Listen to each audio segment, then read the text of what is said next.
નમસ્કાર ખેડૂત મિત્રો, કૃષિ દર્શન કાર્યક્રમમાં આપ સૌનું સ્વાગત છે. મિત્રો, આપણે ખેતી કરીએ છીએ પણ ખેતીની સાથે સાથે આપણે ખેતીને લગતા તમામ પરિબળો ધ્યાનમાં રાખવા જોઈએ. ખાસ કરીને આપણું જમીનનું સ્વાસ્થ્ય, આપણું પોતાનું સ્વાસ્થ્ય અને આપણી ખેતીની સાથે અસર કરતા પાણી હોય કે બીજા કોઈ પણ પરિબળ હોય, એ તમામનું આપણે ધ્યાન રાખીએ તો ચોક્કસ આપણી ખેતીમાં સુધારો થઈ શકે છે. એમાં એક અગત્યનો શબ્દ છે જળવાયુ. ઘણીવાર આપણને એવું થતું હોય છે કે આ જમીન ગરમ થઈ જાય છે, આનાથી કંઈક વિપરીત અસર થતી હોય છે. આ બધું જ આપણે ખૂબ જાણવું જરૂરી છે. હવે પ્રશ્ન એ થાય કે જળવાયુ એટલે શું, અને જળવાયુ પરિવર્તન અત્યારે ખૂબ પ્રચલિત શબ્દ છે. આના વિશે આજે આપણે વાત કરવાની છે. જળવાયુ એટલે શું, જળવાયુ પરિવર્તન એટલે શું, એની આડઅસરો શું થાય છે, એના માટે આપણે શું કરી શકીએ, આ તમામ બાબતોની ચર્ચા કરવા માટે આજે આપણા સ્ટુડિયોમાં જે સાહેબ પધારે છે એમનું પરિચય આપું તો સાહેબ છે શ્રી ગેહલોત સાહેબ, રિતેશભાઈ ગેહલોત સાહેબ, જેઓ નાયબ નિયામક તરીકે ગીર ફાઉન્ડેશનમાં ફરજ બજાવે છે, જે આપણને જળવાયુ એટલે શું, જળવાયુ પરિવર્તનની અસરો શું, એના માટે આપણે શું કરી શકીએ અને એમને શું કામગીરી કરી છે, એ બધી બાબતોની આપણને માહિતી આપશે. ચાલો આપણે કાર્યક્રમની શરૂઆત કરીએ. નમસ્કાર ગેહલોત સાહેબ. નમસ્કાર રમેશભાઈ. નમસ્કાર ખેડૂત મિત્રો. આપનું સ્વાગત છે કૃષિ દર્શન કાર્યક્રમ. આપનો આભાર. પહેલો પ્રશ્ન એ થાય કે જળવાયુ પરિવર્તન એટલે શું?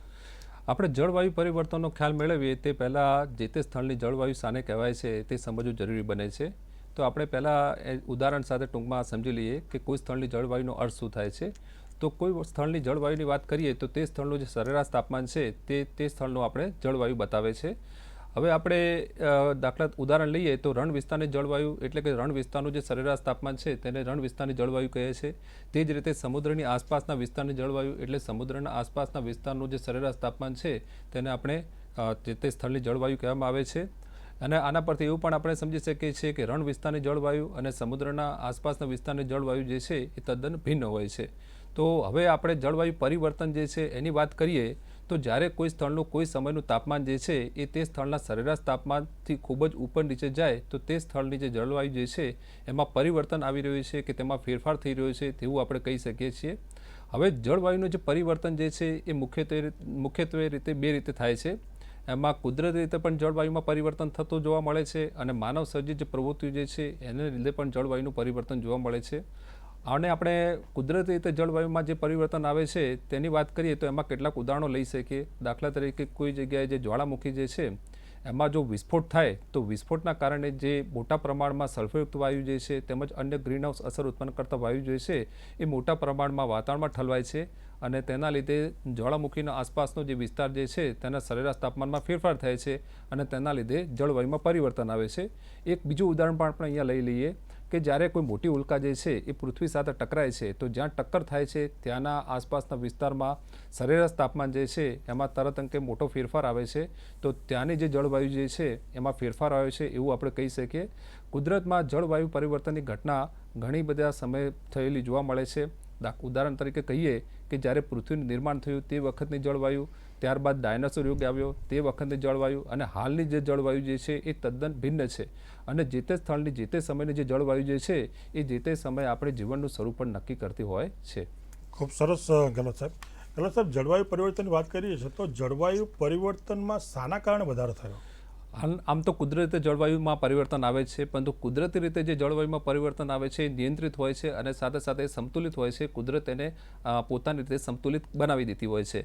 પરંતુ હાલના સમયમાં માનવ નિર્મિત કે માનવ સર્જિત જે પ્રવૃત્તિઓ જે છે એમાં બધા જ પ્રકારની પ્રવૃત્તિ આપણે સમાવેશ થઈ જાય છે.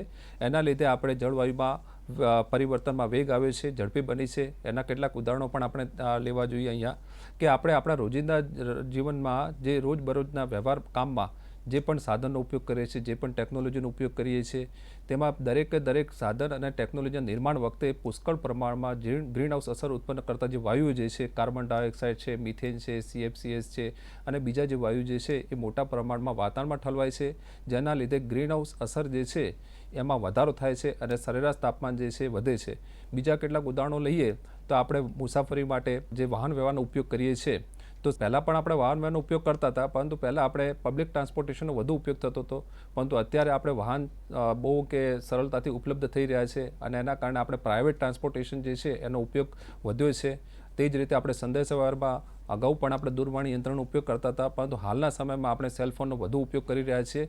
તો આ વાહન વ્યવહાર જે છે કે વાહનો જે છે એના ઉત્પાદનમાં સાથે સાથે આપણે જે સેલફોનનો ઉપયોગ કરીએ છીએ એના ઉત્પાદનમાં, તેવી જ રીતે આપણે જે આપણે સુખ સગવડો જે છે તો સુખ સગવડો માટે આપણે એસીનો ઉપયોગ કરીએ છીએ, હીટરનો ઉપયોગ કરીએ છીએ. તેવી જ રીતે આપણે દરેક જગ્યાએ સાધનોનો ઉપયોગ કરીએ છીએ. તો આ બધા જ તમામ સાધનોના ઉત્પાદન દરમિયાન ગ્રીનહાઉસ અસર ઉત્પન્ન કરતા જે વાયુ જે છે કે જેને આપણે કાર્બન ડાયોક્સાઇડ, મિથેન અને બીજા જે વાયુ જે છે એ પુષ્કળ પ્રમાણમાં વાતાવરણમાં ઠલવાય છે અને એના કારણે ગ્રીનહાઉસ અસરમાં વધારો થાય છે અને સરેરાશ તાપમાનમાં વધારો થાય છે, જેના કારણે જળવાયુના પરિવર્તનની જે ઘટના જે છે એમાં વધારો થયો છે, એ ઝડપી બની છે. ખૂબ સરસ ગેહલોત સાહેબ. દર્શક મિત્રો, ગેહલોત સાહેબ આજે આપણને જળવાયુ પરિવર્તન વિશે માહિતી આપી રહ્યા છે. અત્યારે સમય થયો છે એક વિરામનો. વિરામ બાદ મળીએ.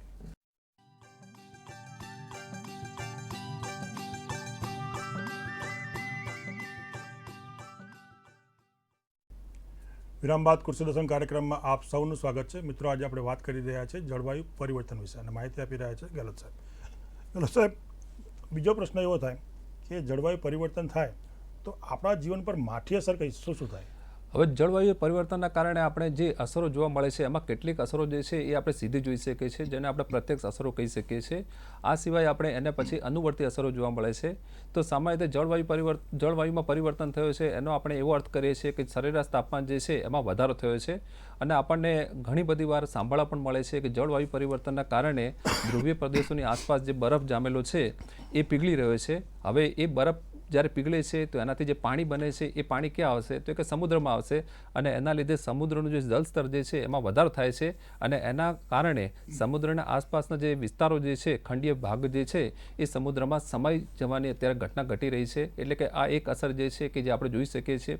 આ જ રીતે આપણે ઠંડીનું પ્રમાણ જે છે, ગરમીનું પ્રમાણ જે છે, તેમજ તેમના સમયગાળાઓ જે છે એ પણ બદલાઈ રહ્યા છે. આપણે આપણા વડીલો પાસેથી પણ ઘણી બધી વાર સાંભળીએ છીએ કે એમના સમયમાં જે ઠંડી જે હતી એ વધુ પડતી હતી, ગરમી જે છે એ ઓછી પડતી હતી, તેમજ તેમનો સમયગાળો જે છે એ અત્યારના સમયગાળાથી ભિન્ન છે, એવું આપણને એમના તરફથી સાંભળવા મળે છે. એટલે એમના જે અનુભવો છે એના પરથી પણ આપણે કહી શકીએ છીએ કે જળવાયુ પરિવર્તનના કારણે ઠંડીના પ્રમાણની, ગરમીના પ્રમાણની, એમના સમયગાળાની અસર ઉદ્ભવી રહી છે. એ જ રીતે આપણે વરસાદનું પ્રમાણ જે છે એમાં પણ આપણને ફેરફાર જોવા મળી રહ્યો છે જળવાયુ પરિવર્તનને લીધે. તો આ કેટલીક પ્રત્યક્ષ અસરો જે છે કે જે આપણે જોઈ શકીએ છીએ અને બીજાના અનુભવ પરથી જાણી શકીએ છીએ. હવે આ પ્રત્યક્ષ અસરોને લીધે અનુવર્તી અસરો ઉદ્ભવે છે. દાખલા તરીકે આપણે ખેડૂતો જ્યારે કોઈ પણ પાક લે છે તો એ ઋતુ નક્કી કરે છે, જુદી જુદી ઋતુમાં જુદો જુદો પાક લે છે, કારણ કે દરેક પાકને સારી રીતે કે આપણે ઉત્પાદન માટે અને સારી રીતે એને આપણે વિકાસ થવા માટે ચોક્કસ તાપમાનની સાથે સાથે ચોક્કસ સમયગાળામાં તાપમાનની જરૂર પડતી હોય છે. જે શિયાળામાં પાક લેવાનો હોય છે એ ઉનાળામાં ના લઈ શકાય, જે પાક ઉનાળામાં લેવાનો છે તે શિયાળામાં ન લઈ શકાય. તો એના કારણે થાય છે શું કે જળવાયુ પરિવર્તનના કારણે ઠંડીની અને ગરમીનું જે પ્રમાણ જે છે અને સમયગાળો જે છે એમાં ફેરફાર થયો છે. તો જ્યારે પાક લેવામાં આવે છે તો જે તે પાકને જે ઠંડીની જરૂર છે, જે તાપમાનની જરૂર જે છે એ તાપમાન ઉપલબ્ધ થતું નથી, ચોક્કસ સમયગાળા માટે ઉત્પન્ન થતું નથી.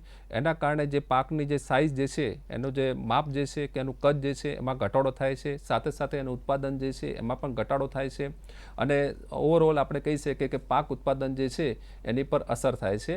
તો પાક ઉત્પાદન પર એક અસર થઈ એ આપણે કહી શકીએ. આ જે છે પરિસ્થિતિ જો લાંબા સમય સુધી જળવાઈ રહે તો એના કારણે જે ખેડૂતની આર્થિક સ્થિતિ જે છે એની પર અસર થાય છે. તો એક આપણે જોઈ શકીએ છીએ કે જળવાયુ પરિવર્તનના કારણે પ્રત્યક્ષ અસર ઉદ્ભવે છે, એના પછી અનુવર્તી અસર ઉદ્ભવે છે અને એક આપણે શ્રેણીબદ્ધ કે પછી ચેઇન રિએક્શન જે કહી શકાય કે શૃંખલાકીય પ્રક્રિયા જે છે એક શૃંખલાકીય પ્રક્રિયા ઉદ્ભવે છે. આમાં એક બીજી વસ્તુ પણ આપણે જોવા જેવું છે કે જે પશુપાલન સાથે સંકળાયેલા છે એ પશુપાલન સાથે સંકળાયેલા જે હોય એમને પશુપાલન માટે કે ઘાસચારાની જરૂર પડતી હોય છે. હવે ઘાસચારો જે છે કે ઘાસ છે કે પછી ઘાસ જેવી બીજી જાતો જે છે એની પર જળવાયુની સૌથી વધુ અસર થાય છે, કારણ કે તે ખૂબ જ સંવેદનશીલ છે. ઘાસ અને ઘાસ સાથે સંકળાયેલી કે ઘાસ જેવી બીજી જાતિઓ જે છે એ. તો જળવાયુના કારણે તાપમાનમાં ફેરફાર થાય છે, વરસાદના પ્રમાણમાં ફેરફાર થાય છે.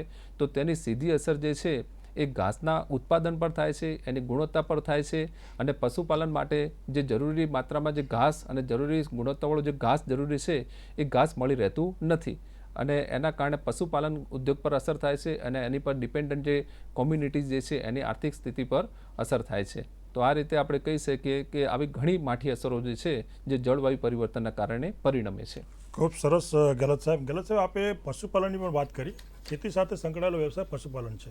એમાં કોઈ મોટી અસર થાય ખરી પશુપાલનમાં? આપણે હાલ જ વાત કરીએ કે પશુપાલનની જે અસર વાત કરીએ તો જે પશુપાલનનો ઉદ્યોગ જે છે એ સીધો આપણે ઘાસ સાથે સંકળાયેલો, કે કારણ કે એમને ખોરાકમાં ઘાસ આપવું પડતું હોય છે અને એ ઘાસ જે છે એ ખૂબ જ સંવેદનશીલ હોવાને લીધે આપણે ક્લાઇમેટ ચેન્જ જેને અંગ્રેજીમાં કહીએ છીએ, જેને આપણે ગુજરાતીમાં જળવાયુ પરિવર્તન કહીએ છીએ, તો એની જે તાપમાનના ફેરફારની કે તાપમાનના વધારાની જે અસર જે છે એ ઘાસની જે સાઇઝ જે છે, ક્વોલિટી જે છે, એનું ઉત્પાદન જે છે એની પર થાય છે. સાથે સાથે આપણે અમુક પરિસ્થિતિમાં જે તાપમાન બદલાયું છે તો ઘાસને અસર કરતા કે ઘાસને નુકસાન કરતા જે રોગ જે છે એમાં પણ એમ કે વધારો થાય છે. અને એના કારણે આપણે જળવાયુ પરિવર્તનની જે ઘટના જે છે એ ઘાસના ઉત્પાદન પર અસર કરે અને જે આપણે કહી શકીએ કે પશુપાલન ઉદ્યોગ પર પણ તે અસર કરતું હોય છે. ખૂબ સરસ સવાલ સાહેબ. એટલે સાહેબ આપણે જળવાયુ પરિવર્તનની વાત કરી રહ્યા છીએ. હવે જળવાયુ પરિવર્તન થાય તો એમાં કયા કયા પ્રકારની અસરો ધ્યાનમાં લેવામાં આવે છે? હવે આપણે જળવાયુ પરિવર્તનની જે અસરો જે છે એમાં આપણે કહી શકીએ કે જે આપણે હાલ જ વાત કરીએ પ્રમાણે કે કેટલીક પ્રત્યક્ષ અસરો છે કે જેમાં આપણે તાપમાનનો ફેરફાર થાય છે, ઠંડીમાં ફેરફાર થાય છે, વરસાદની માત્રામાં ફેરફાર થાય છે. તો એના કારણે થવાનું શું છે કે વરસાદમાં ફેરફાર થાય તો જે આપણે પીવાલાયક પાણી જે છે કે ખેતીલાયક પાણી જે છે એમાં દેખીતી રીતે ઘટાડો થવાનો છે. અને એના કારણે આપણે જે પૂરતા પ્રમાણમાં જે પીવાલાયક પાણીની જરૂર પડે છે એ નહીં ઉપલબ્ધ નહીં થશે. તે જ રીતે ખેતી માટે જે આપણે પાણીની જરૂર પડે છે એ પણ કે ઉપલબ્ધ થઈ રહેવાનું નથી. અને એની અસર જે છે પાક ઉત્પાદન પર થવાની છે. સાથે સાથે કે પાક પર અસર કરતા જે રોગચાળાઓ જે છે એમાં પણ કે એમાં વધારો થવાનો છે. તો આવી ઘણી અસરો જે છે એ જળવાયુ પરિવર્તનના કારણે ઉદ્ભવતી હોય છે. તો આ બધી અસરો જે છે એને પહોંચી વળવા માટે આપણે જરૂરી પગલાઓ જે છે એ પ્રોજેક્ટ અંતર્ગત લેવાની જરૂર બની છે. ખૂબ સરસ સવાલ છે. આપે જે અસરોની વાત કરી, હવે આ અસરોને નિવારવા માટે આપણા તરફથી શું પ્રયાસો કરવા જોઈએ? અમે જે અમારો NFCC national adaptation fund for climate change જે છે એને અંતર્ગત આપણે જે પાણીની સુરક્ષા, કારણ કે હાલ જ આપણે જોયું કે જળવાયુ પરિવર્તનના કારણે પૂરતા પ્રમાણમાં પીવાલાયક અને ખેતીલાયક પાણી જે છે એ ઉપલબ્ધ થઈ શકે તેમ નથી કે તેની કે આપણે સંભાવના રહેલી છે કે એમાં ઘટાડો આવે. તે જ રીતે આપણે પાકનું જે ઉત્પાદન જે છે એની જે ક્વોલિટી જે છે એમાં પણ આપણે ઘટાડો આવી શકે તેમ છે. તો આ બધા જ પ્રશ્નો જે છે તેવી જ રીતે આપણે કહીએ કે જળવાયુ પરિવર્તનના કારણે જે આપણે તાપમાનના ફેરફાર થાય છે તો એના કારણે પાક પર અસર કરતા જે રોગ જે છે એમાં પણ એમ કે વધારો થવાની સંભાવના રહેલી છે. એ જ પ્રમાણે આપણે પશુધન જે છે કે પશુપાલન સાથે સંકળાયેલો જે વ્યવસાય જે છે એમાં પણ એમ કે એની અસર થવાની સંભાવના રહેલી છે. અને એ જ મુજબ આપણે કહી શકાય કે કુદરતી સંસાધનો પર આધારિત જે પણ લોકો છે એમના વ્યવસાય પર પણ એની અસર થવાની સંભાવના છે. તો આ બધી જ બાબતોને ધ્યાનમાં લઈને, જળની સુરક્ષાને ધ્યાનમાં લઈને, સાથે સાથે ધંધા રોજગારની વ્યવસ્થા સુરક્ષાને ધ્યાને લઈને એ મુજબ આપણે પશુપાલન સાથે સંકળાયેલા જે વ્યક્તિઓ જે છે એમને પશુપાલન માટે આપણે પૂરતા પ્રમાણમાં ઘાસ મળી રહે તેની સુરક્ષાને ધ્યાને લઈને પ્રોજેક્ટ અંતર્ગત લગભગ 12 જેટલા જે પ્રયાસો, કામગીરીઓ જે છે એ ધ્યાને લેવામાં આવી છે.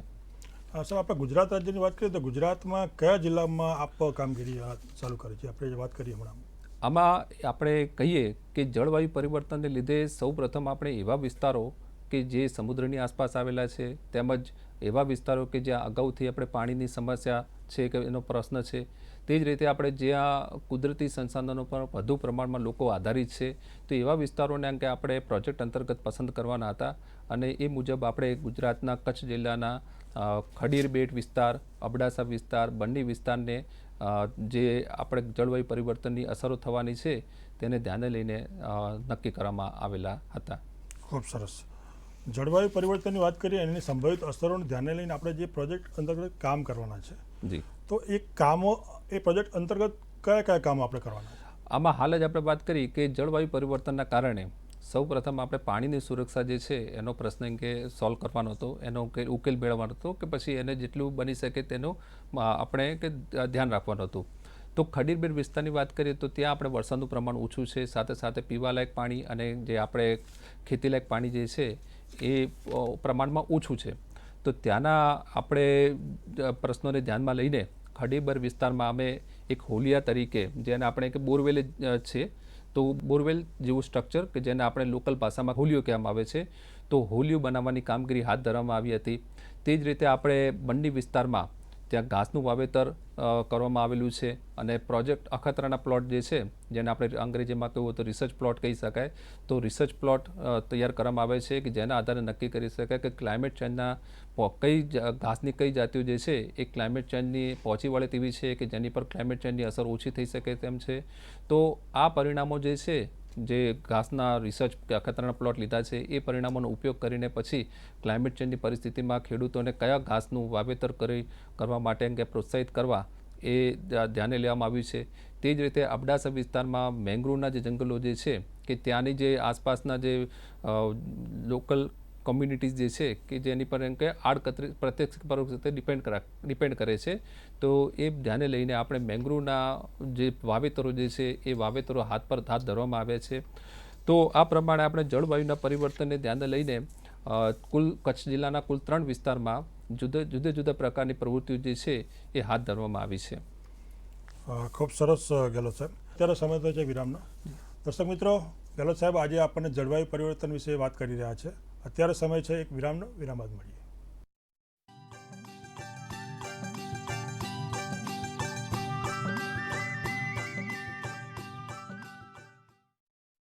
વિરામ બાદ કૃષિ દર્શન કાર્યક્રમમાં આપ સૌનું સ્વાગત છે. મિત્રો, આજે આપણે વાત કરી રહ્યા છીએ જળવાયુ પરિવર્તન વિશે. જળવાયુ પરિવર્તનની ખૂબ સરસ માહિતી આપી રહ્યા છે ગેહલોત સાહેબ. ગેહલોત સાહેબ, આગળ વધીએ તો જળવાયુ પરિવર્તનની વાત કરી છે. આપે કહ્યું કે ઘણા બધા કામોની કામગીરી થઈ રહી છે. એમાં આપણે કહ્યું હોલિયું. તો આ હોલિયું એટલે શું? હોલિયું એટલે આપણે કહીએ કે એક પ્રકારનું બોરવેલ જેવું સ્ટ્રક્ચર છે, જેમાં આપણે શું કરીએ છીએ કે જ્યારે વરસાદનું પાણી પડતું હોય છે તો વરસાદનું પાણી એ વહી જતું હોય છે અને ખડીર બેટના આસપાસની જે કહીએ કે ભૂગોળ એવી છે કે પાણી ટૂંક સમયમાં ખારું બની જાય છે, કારણ કે ત્યાં આપણે સોલ્ટ જે ભૂમિમાં ક્ષારનું પ્રમાણ વધુ છે એના કારણે પાણી જે છે ખારું બની જાય છે. તો આપણે હોલિયું બનાવ્યું એના પહેલાં શું હતું કે ત્યાં જે ખેતર જે હતા એ ખેતરમાં ખેડૂતો ખેત તલાવડી બનાવતા હતા અને વરસાદનું પાણી તેમાં સંગ્રહ કરતા હતા અને એનો ઉપયોગ પછી પાક લેવામાં ઉપયોગ કરતા હતા. પરંતુ એના કારણે શું થતું હતું કે જે પાણી જે છે ખૂબ જ મર્યાદિત માત્રામાં ખૂબ જ ઓછા પ્રમાણમાં ખેડૂતો એકત્રિત કરી શકતા હતા અને આ પણ જે ખેડૂતો પાસે મોટા ખેતરો હતા તેના માટે જ શક્ય હતું. જેની પાસે ખેતીની જમીન ઓછી હતી તેના માટે ખેત તલાવડી બનાવવી અને મોટા પ્રમાણમાં વરસાદનું પાણી સંગ્રહ કરવું શક્ય ન હતું. તો એના કારણે થતું તેવું કે જે ખેડૂતો પાસે સારી એવી ખેતીની જમીન હતી તેઓ પાક જે છે એ લઈ શકતા હતા અને નાના ખેડૂતો એટલે કે જેની પાસે ખેતીની જમીન ઓછી હતી તેઓ પાક લઈ શકતા ન હતા. તો ખેડૂતોની આ જે સમસ્યા જે છે એ સમસ્યાને ધ્યાનમાં લઈને આપણે પ્રોજેક્ટ અંતર્ગત વિચારણા કરવામાં આવી કે કેવી રીતે આપણે વધુના વધુ પ્રમાણમાં વરસાદનું પાણી જે છે એ એકત્રિત કરી શકાય. તો આપણે વિચારણાના અંતે નક્કી કરવામાં આવ્યું કે બોરવેલ જેવો સ્ટ્રક્ચર બનાવીએ અને એમાં વરસાદનું પાણી જે છે જમીનમાં ઉતારીએ. તો જમીનમાં ઉતારવાના કારણે શું થશે કે જે ઉપરના ભાગમાં જે ક્ષાર જે છે એ પાણી સાથે ઓછા પ્રમાણમાં મિશ્ર થશે કે એમના સાથે ભળશે અને એના કારણે જે પાણી જે છે એ પાણીની ખારી થવાની જે સમસ્યા જે છે એનું નિવારણ આવશે. સાથે સાથે જેની પાસે કે ઓછા પ્રમાણ જમીન જે છે તો આ હોલિયું જે છે એમાં ખૂબ જ ઓછી જમીનનો ઉપયોગ થાય છે. એમાં જે ખેત તલાવડીમાં જેટલી જમીનનો ઉપયોગ કરવો પડે છે એના કરતાં ખૂબ જ ઓછી જમીનનો ઉપયોગ કરવાનું થાય છે. તો આ વિચારણા નક્કી કરી અને બોરવેલ જેવો સ્ટ્રક્ચર જે છે એ બનાવવાનું નક્કી થયું અને એના દ્વારા જે વરસાદનું પાણી જે હતું એ મોટા પ્રમાણમાં આપણે જમીનની અંદર સંગ્રહ કરવામાં આવ્યો. હવે મોટા પ્રમાણમાં જ્યારે આપણે પીવાલાયક પાણીનો સંગ્રહ કરવામાં આવ્યો અને સાથે સાથે ખેતીલાયક પાણીનો સંગ્રહ કરવામાં આવ્યો તો અગાઉ એક જ સિઝનનો પાક લઈ શકાતો હતો એના સ્થાને હવે આપણે એક કરતાં વધુ સિઝનમાં પણ પાક લેવું શક્ય બન્યું છે. અગાઉ આપણે જે મોટા ખેડૂતો જેમ કે ખેતી કરી શકતા હતા એના સ્થાને હવે આપણે નાના ખેડૂતો જે છે એ પણ ખેતી કરવા માટે સક્ષમ બન્યા છે. ખૂબ સરસ ગેહલોત સાહેબ. ગેહલોત સાહેબ, આપ હમણાં જ બોલ્યા કે તાલીમ પણ આપવામાં આવે છે. તો અમારા ખેડૂતોને આપ કયા પ્રકારની તાલીમ આપો છો? એટલે આમાં એવું છે કે આપણે જ્યારે પણ કોઈ પણ નવી ટેકનોલોજી જે છે કે નવું કોઈ સાધન આપણે ઇન્ટ્રોડ્યુસ કરીએ છીએ, દાખલ કરીએ છીએ તો એમાં એવું થાય છે કે ખેડૂતોને એનો ઉપયોગ કેવી રીતે કરવો એનો કોઈ ખ્યાલ હોતો નથી. તો આપણે તેમને એ બાબતનો પણ ખ્યાલ આપવામાં આવ્યો છે કે આપણે હોલિયું જે બનાવ્યું છે તો હોલિયાનો ઉપયોગ કેવી રીતે કરવાનો છે. સાથે સાથે આપણે જે વરસાદનું પાણી સંગ્રહ કરીએ છીએ હોલિયામાં તો એ પાણીનો આપણે સુવ્યવસ્થિત ઉપયોગ થઈ શકે તે માટે આપણે માઇક્રો ઇરિગેશન સિસ્ટમ એટલે કે MIS સિસ્ટમ સાથે સાથે હોલિયું ચલાવવા માટે આપણે સોલર પેનલ પણ લગાડી આપવામાં આવેલી છે અને એની સાથે સોલર પંપ જે છે એ પણ કે ત્યાં લગાડી આપવામાં આવ્યો છે. તો જેના થકી આપણે ખેડૂતો જે છે એ આ હોલિયાનું ઉપયોગ વ્યવસ્થિત થઈ શકે છે, વ્યવસ્થિત કરી શકે છે એની તાલીમ આપવામાં આવેલી છે. સાથે સાથે આપણે કહીએ કે જે કુદરતી સંસાધનો પર આધારિત કોમ્યુનિટીઝ જે છે એમના માટે પણ કાંક જે કુદરતી સંસાધનો પર આધારિત છે તો સ્વાભાવિક છે કે ક્લાઇમેટ ચેન્જની જે અસર જે છે કુદરતી સંસાધનો પર થવાની છે. તેમની જે આજીવિકા જે છે એની પર એની અસર થવાની છે. તો આજીવિકાના વૈકલ્પિક સ્ત્રોત તરીકે એમને તાલીમ આપવામાં આવેલી છે. જે કચ્છનું જે ટ્રેડિશનલ ભરતકામ જે છે તો એ ભરતકામની તાલીમ આપણે ત્યાંના લોકોને આપી છે કે જેથી કરીને આજીવિકાનો એક વૈકલ્પિક સ્ત્રોત જે છે એનું નિર્માણ થાય. તો ક્લાઇમેટ ચેન્જના કારણે જો એમને કુદરતી સંસાધન પર આધારિત આર્થિક સ્થિતિ જે છે એમાં કંઈ પણ અસર થાય તો આજીવિકાનો વૈકલ્પિક સ્ત્રોત જે છે એનાથી પણ તેમની આર્થિક સ્થિતિ જે છે એ જળવાઈ રહે. ખૂબ સરસ ગેહલોત સાહેબ, આપે જે પગલાં લીધા એ પગલાં લીધા બાદ પ્રારંભિક અસરો કઈ કઈ જોવા મળી? પગલાં લેવા અમે જે પણ એમ કે પગલાં લીધા છે આમાં આપણે ખડીરબીટ વિસ્તારમાં હોલિયું લીધું છે, સાથે સાથે એમને તાલીમ આપી છે, એમને આપણે જે ખેડૂતો જે છે એને જે સિંચાઈની અલગ નવીન પદ્ધતિ અને ટેકનોલોજી જે છે એ આપી છે. તો એના કારણે આપણે એવું જોવા મળ્યું છે કે હાલ મેં જે વાત કરી પ્રમાણે કે અગાઉ જેની પાસે મોટા પ્રમાણમાં ખેતીની જમીન હતી એ જ અંકે ખેતી કરી શકતા હતા. નાના ખેડૂતો જે હતા કે જેના પાસે ખેતીની જમીન ઓછી હતી તેમની માટે ખેતી કરવી શક્ય ન હતી. તો એક પરિણામ આપણે દેખીતું એવું જોવા મળ્યું છે કે હવે બધા જ ખેડૂતો જે છે એ ખેતી કરવા માટે સક્ષમ બન્યા છે. બીજું પરિણામ જોઈએ, પહેલાં એક જ સિઝનમાં આપણે કે જીરાનો જેમ કે ત્યાં ખેતી થતી હતી કે જીરાનો જ પાક લેતા હતા, ત્યાં બીજા પાક જે છે એ લેવું નાના ખેડૂતો માટે તેમજ મોટા ખેડૂતો માટે પણ શક્ય ન હતું. પરંતુ પ્રોજેક્ટ અંતર્ગત જે પણ અમે કામગીરી કરી છે તો એના કારણે અત્યારના સમયમાં જુદા જુદા પાક અને જુદી જુદી સિઝનના પાક ખેડૂતો માટે લેવા શક્ય બન્યા છે. ઉદાહરણ તરીકે વાત કરીએ તો આપણે પહેલાં ખડીરબેટ વિસ્તારમાં કપાસનો જે પાક જે છે એ બહુ ઓછો લેવાતો હતો કે પછી લેવાતો જ ન હતો એવું આપણે કહી શકીએ. પરંતુ પ્રોજેક્ટ અંતર્ગત હાથ ધરેલી જે કામગીરી જે છે એના કારણે કપાસનો જે પાક જે છે એ ખેડૂતો લેવાનું શરૂ કર્યું છે. તેમજ આપણે પશુપાલન કે પશુ માટે જે જરૂરી ઘાસ જે છે અને જે રચકો જે છે એ પણ અત્યારે ખેડૂતો પોતાના ખેતરમાં જેમ કે ઉત્પાદન કરી રહ્યા છે. એ જ રીતે આપણે પ્રોજેક્ટ અંતર્ગત જે પણ કામગીરી લીધેલી છે તો એ કામગીરીની જે તાલીમ જે છે એ પણ આપવામાં આવેલી છે. બીજું આપણે કહીએ કે બંડી વિસ્તારમાં અમે જે કામગીરી હાથ ધરી છે તો એના કારણે જે ઘાસ જે છે એ ઘાસચારો જે છે એ કયો ઘાસચારો કે ખેડૂતો માટે માફક આવી શકે છે ક્લાઇમેટ ચેન્જની પરિસ્થિતિને ધ્યાને લઈને, તો એ બાબતને પણ આપણે અહીંયા પ્રોજેક્ટ અંતર્ગત કરેલી છે અને એના પરિણામો પણ આપણને જોવા મળે છે. બીજું કહીએ કે આપણે જે ખડીરબેટ વિસ્તારમાં અને સાથે સાથે અબડાડા વિસ્તારમાં અને જ્યાં સાગરપાળા અને જે તળાવો જે છે એ પણ આપણે બનાવીને આપવામાં આવેલા છે. તો એના કારણે પીવાલાયક પાણીની જે સમસ્યા જે હતી એનું પણ કે ત્યાં ઉકેલ આવ્યો છે અને અત્યારે પીવાલાયક પાણીની ત્યાં બહુ ઓછી સમસ્યા છે. ખૂબ સરસ ગેહલોત સાહેબ. ગેહલોત સાહેબ, આજે આપ અમારા સ્ટુડિયોમાં પધાર્યા અને ગુજરાતના ખેડૂતોને જળવાયુ પરિવર્તન વિશે ખૂબ અગત્યની માહિતી આપી એ બદલ તમામ ખેડૂતો વતી અને દૂરદર્શન વતી આપનો આભાર માનું છું. Thank you. દર્શક મિત્રો, જોયું ગેહલોત સાહેબ આજે આપણે ત્યાં પધાર્યા અને જળવાયુ પરિવર્તન એટલે શું અને જળવાયુ પરિવર્તન સામે એમની કામગીરી શું છે, એમના ડિપાર્ટમેન્ટની કામગીરી શું છે, ખૂબ જ અગત્યની માહિતી આપી. આશા રાખું કે આજનો કાર્યક્રમ સૌને ઉપયોગી થશે. મિત્રો, હવે સમય થયો છે આપણાથી વિદાય લેવાનો. ફરી મળીશું કૃષિ દર્શનમાં. ત્યાં સુધી રજા આપશો. નમસ્કાર.